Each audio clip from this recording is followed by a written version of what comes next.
So it's lovely weather today, absolutely fantastic day. Time to get this rad in, see what we can do. Got the mounts, as you well know.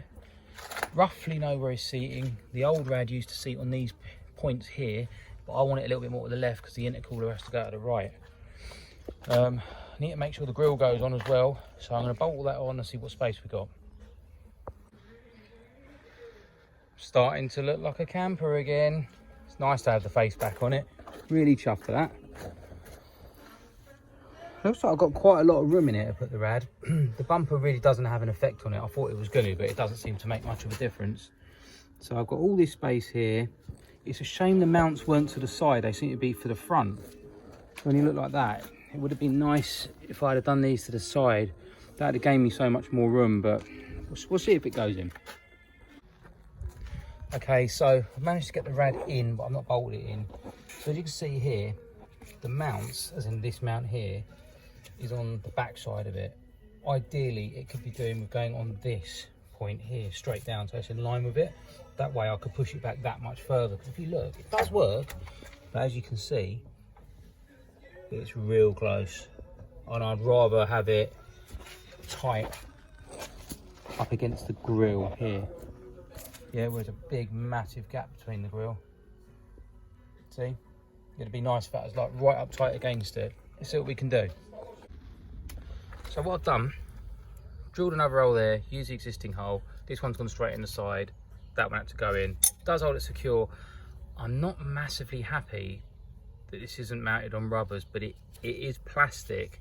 So there definitely is a give in it anyway. If that was metal, I'd be a lot more concerned.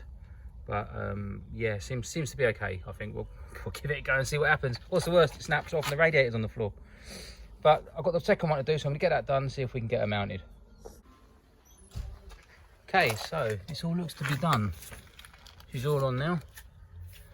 This side, bit of a gap like that. Bit of a gap like that. Hopefully they're roughly level. I'm not too anal about that. See if she fits in.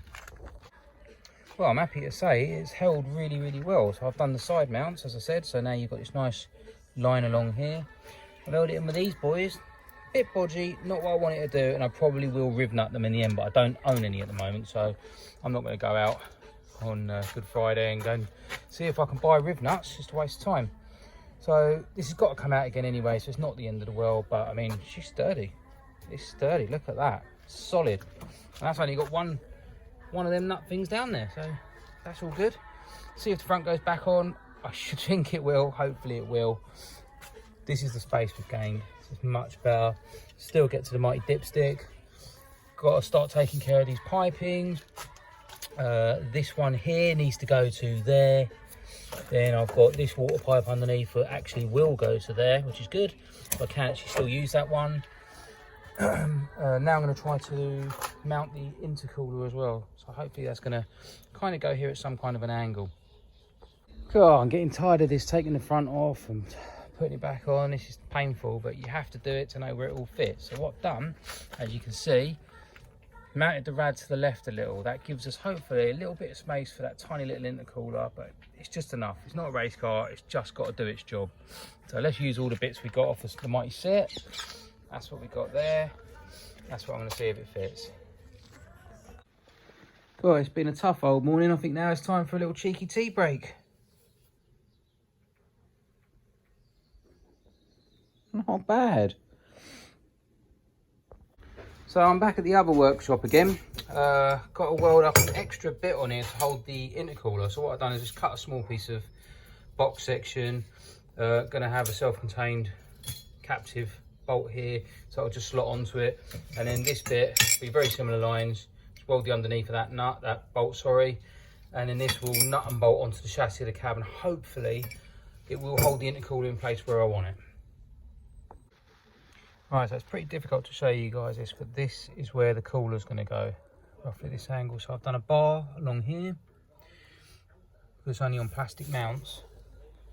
I've welded another piece onto this, which will mount that part.